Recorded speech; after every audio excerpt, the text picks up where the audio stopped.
The views and opinions expressed on this program are not necessarily those of this station, JVC Broadcasting Management, or its sponsors.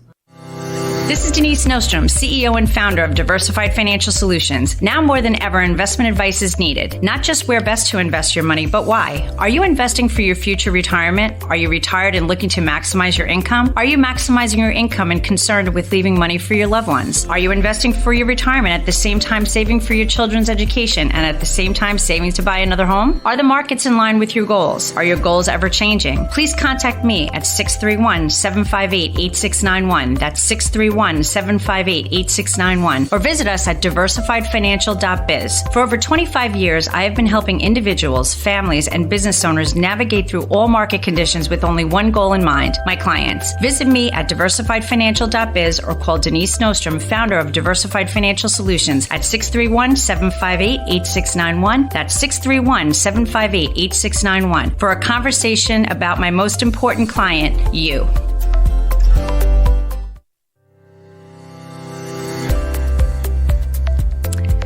Hello and good afternoon. It is New Year's Eve. I can't believe that's it. 2021 is almost in the back mirror, in the rearview mirror. You know, we're almost done with this year, and I'm sure many of us are pretty happy. We thought 2020 was something, but 2021 was something else. So thank you for tuning in and spending some time with me today. You are listening to The Financial Chick Show, and I am the Financial Chick. My name is Denise Nostrom, the CEO and owner of Diversified Financial Solutions, a full-service independent financial planning firm located in Medford. I'm here live every Friday from 5:30 p.m. to 6 p.m. on 103.9 LI News Radio. Your Financial Chick is here to help you make better financial decisions and choices to improve your life and reduce your anxiety and stress about money. If you have any questions on anything we discuss on the show, you can check out my website at financialchickshow.com. We're also on Facebook and Instagram at Diversified Financial Solutions, so like our pages to get updates and see what is happening. So today, I am happy on this New Year's Eve to have my daughter Megan here with me again. You were here last week for Christmas Eve, and now you're here again. I love it. So good to be here. So I'm so happy you're here. It's such a nice thing. Well, we were supposed to have your father here too, but, you know, he just, whatever with him. So, New Year's Eve. So what are your thoughts about that? I just can't believe 2021 is over. What were your thoughts about 2021?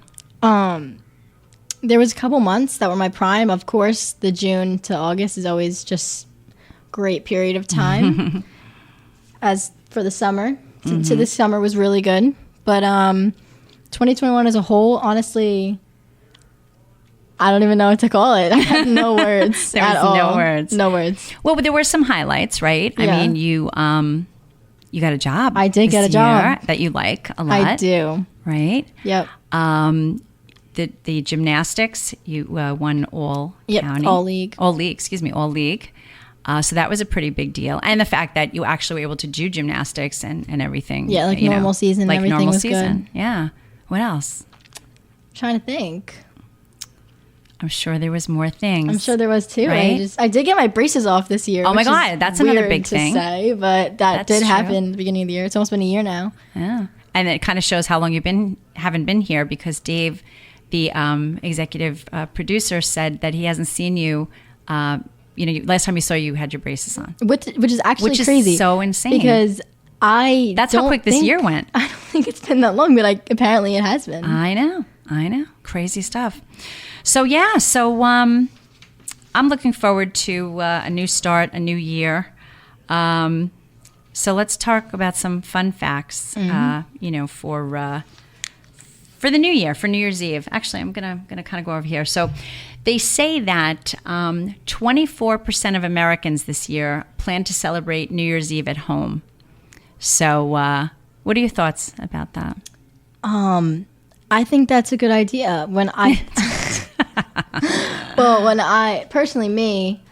definitely do want to go out and be with my friends, but it is nice to spend time with my family. It's a 50-50 thing. I want to be with my family, but I want to be with my friends. It's a whole thing. But when the ball drops, I'm pretty sure you'll be with your friends having fun. Absolutely. It's going to be good. It's like I said, I'm not really... I like to go out, but I like to be home because I like to watch the shows. You know, that's Right. always like a fun type of thing. So they said that 107 plus million Americans are going to travel for the New Year's holiday this year, with more than 2/3 of them driving to their destination. So I'm sure that has a lot to do with flying, even though we were here at the airport. But with all of this new COVID stuff, I guess that's something that, has changed, changed the way people feel. Let's see what else we got. Okay, so 60% of Americans plan to celebrate New Year's Eve with family or friends, which we kind of just talked about. Mm-hmm. And only 24% are going to attend public events or parties. And again, I think that has to do with the time frame that we're in right now. Yeah, and people are still, COVID and everything. Right, and just a couple weeks ago, having the, mask mandate in New York. Yeah. And all of that fun stuff.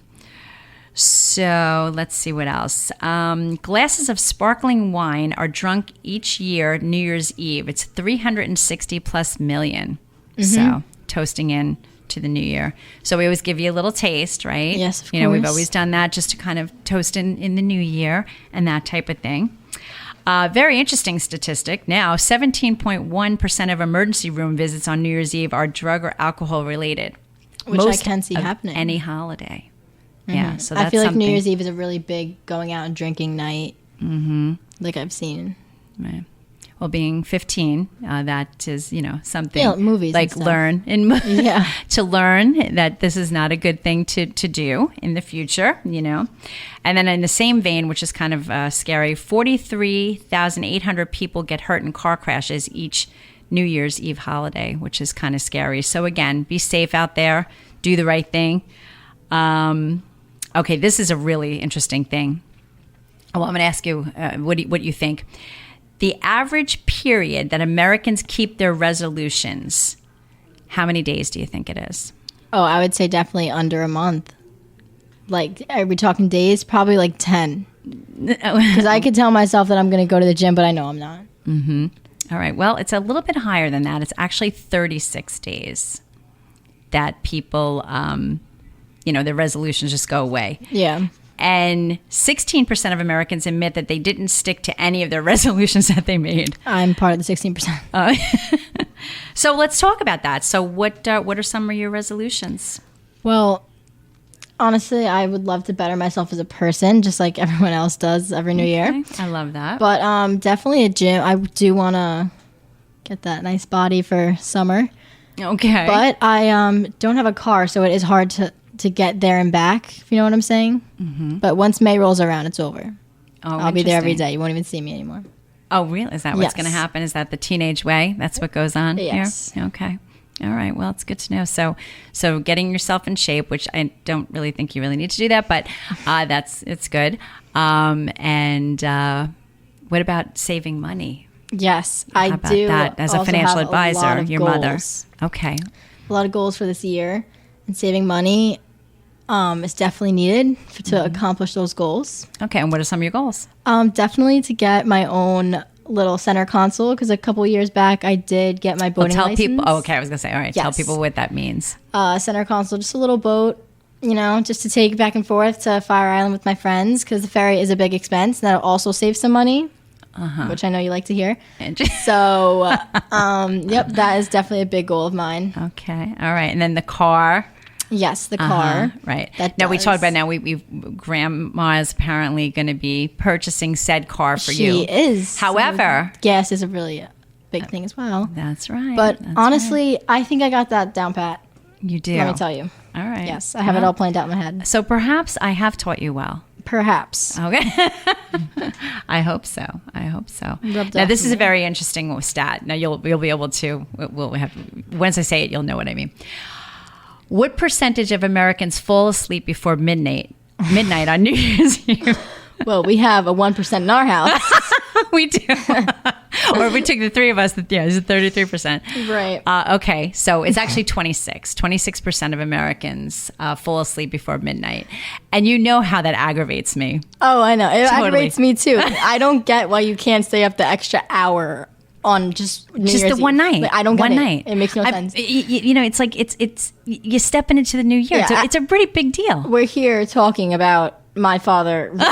We have to call him out on this one. Yes, every single year. I can't remember the last time he stayed up till 12. And I just get I'm so aggravated. And I just don't understand. Nah, nobody understands. It gets me mad. Yeah, it's true. I could go on and on, but I know. And then I know she listens to every show. His mom, Fran. Yeah. I sit on the phone with her and talk to her because you're usually doing things, and then he's asleep, and then I'm on the phone with her just talking when I'm home, and not out at a party and Gotta stuff. do what you gotta do. So it's just that's the annual type of thing.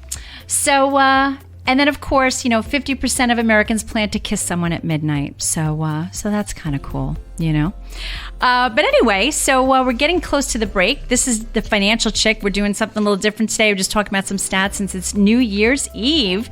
But I help you look for financial solutions when you feel like there are none. So give me a call at the office, 631-758-8691. Get the year off started right. Find out what your goals are and dreams are, and let's work together to make them a reality. So let's do this. So we'll stay tuned. After the break, I have some interesting things to talk about on how to plan for that new year.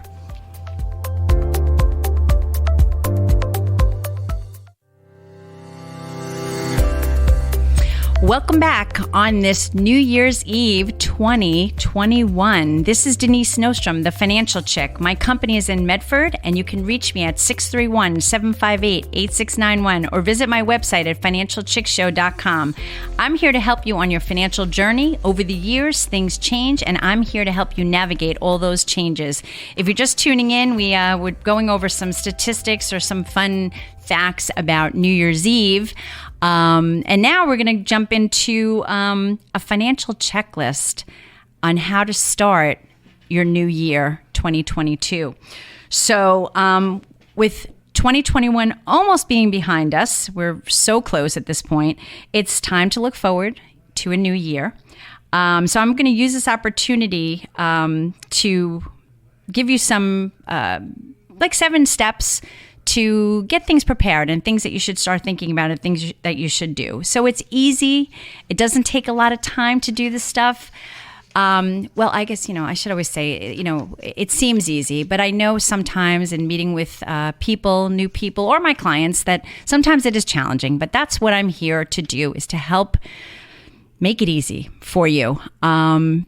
Really taking a look at what your goals are. Sometimes, it's hard. If you were listening before the break, my daughter was talking about some of her goals, which is good. I guess she's been listening to me over time. But it's important to identify what your goals are and start saving for them and trying to get a path or a track to run on in your life. We always say we want things, but sometimes we don't really put it into a nice package to make it happen. So, the very first thing that you want to do every year, and it makes it so easy because all of your statements come, you get the tax information, everything starts coming. It's actually overwhelming in one aspect, but what's nice is that everything comes at the same time. So update your net worth statement. Really see where it is that you are. We kind of focus on certain things like, I got a lot of money in my 401k, or I've got some money in my Roth, or, I have this investment account. And, everything is kind of looked at in a separate fashion. One of the things that we have, especially it's in my logo, is putting the pieces of the puzzle together.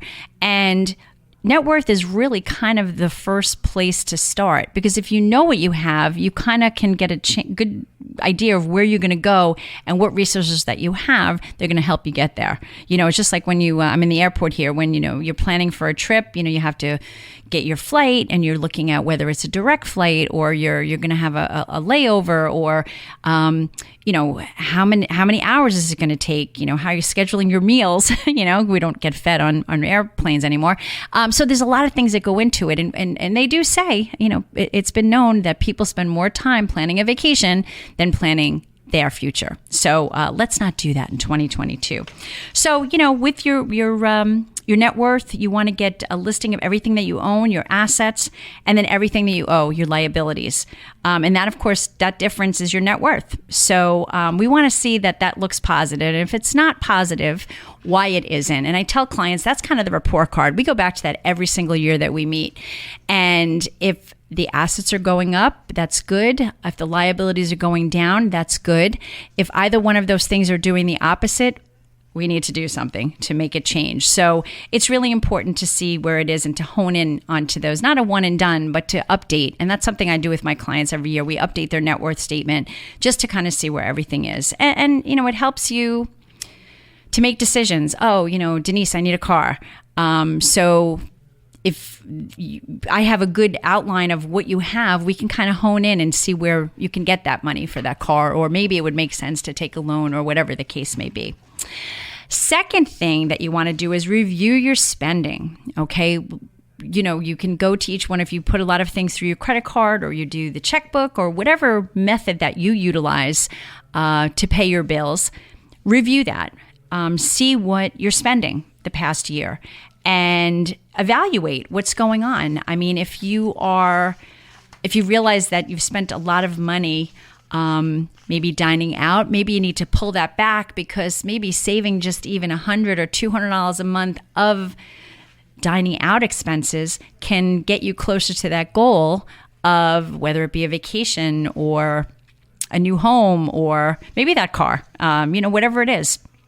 So we want to say, did we spend our money in ways that are consistent with our goals? Did we overspend in some categories or perhaps underspend in others? That could be a case too. Maybe we're not putting enough money into retirement. And that's a way that you really can hone in and see that. And do you want to make any adjustments in the current or in the new year or the current year? That's something that you really, really want to take a look at. Getting rid of subscriptions, things that, are in your budget that, maybe that gym membership that you just haven't gone, and, maybe you bought the Peloton, but you forgot you still have the gym membership. Maybe you need to save that money on the gym membership and just get your butt on that Peloton. So it's just these little things that you want to take a look at. Number 3, going to be a really big thing that we need to do in 2022, rebalance your investment portfolio. We've had a really good year. These last couple of weeks, or actually probably the last 6 to 8 weeks of 2021 have been a little bit tough, but we've had, even with the market pulling back, we still have some really amazing returns. So you want to rebalance your investment portfolio. Things have drifted, things are out of balance. You want to get it back into what your risk tolerance is and what your time frame is.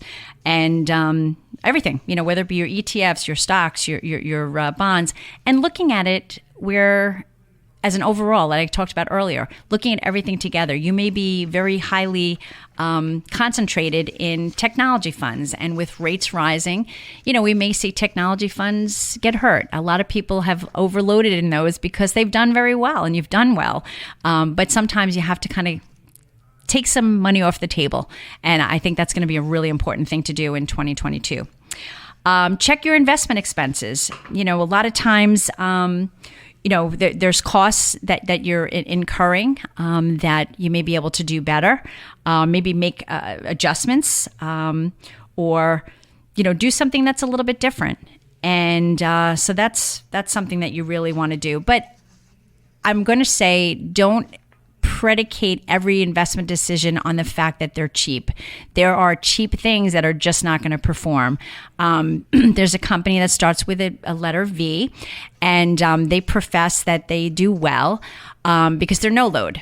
But, if you basically do comparisons with even many load funds compared to this fund family, a lot of times, even with the load, you're still going to do better than you will in that fund company. So just because they scream the loudest in their advertisement doesn't mean that they're the best fund company.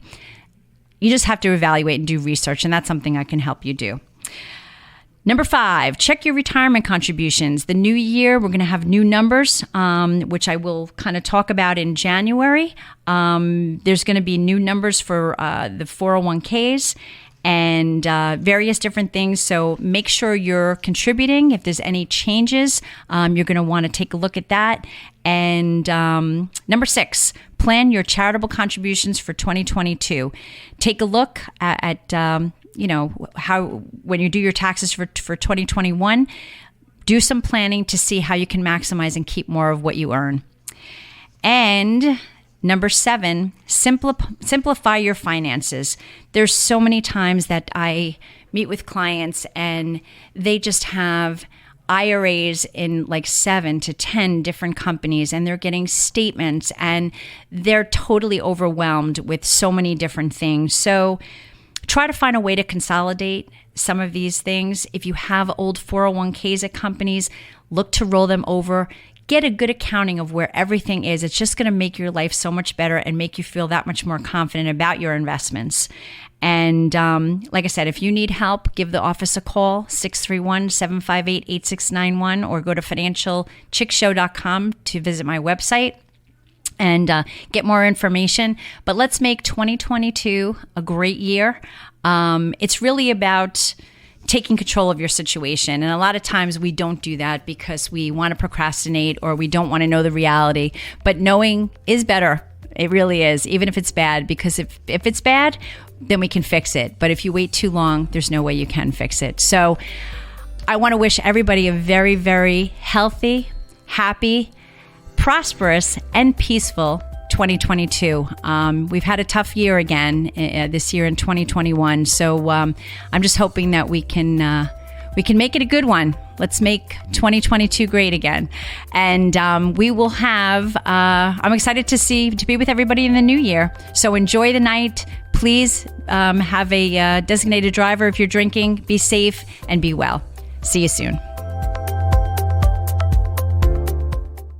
Advisory services offered through Blackridge Asset Management, LLC, a registered investment advisor. Securities are offered through Peak Brokerage Services, LLC, member FINRA, SIPC. Blackridge Asset Management and Diversified Financial Solutions are separate and independent entities from Peak Brokerage Services. The views and opinions expressed on this program are not necessarily those of this station, JVC Broadcasting Management, or its sponsors.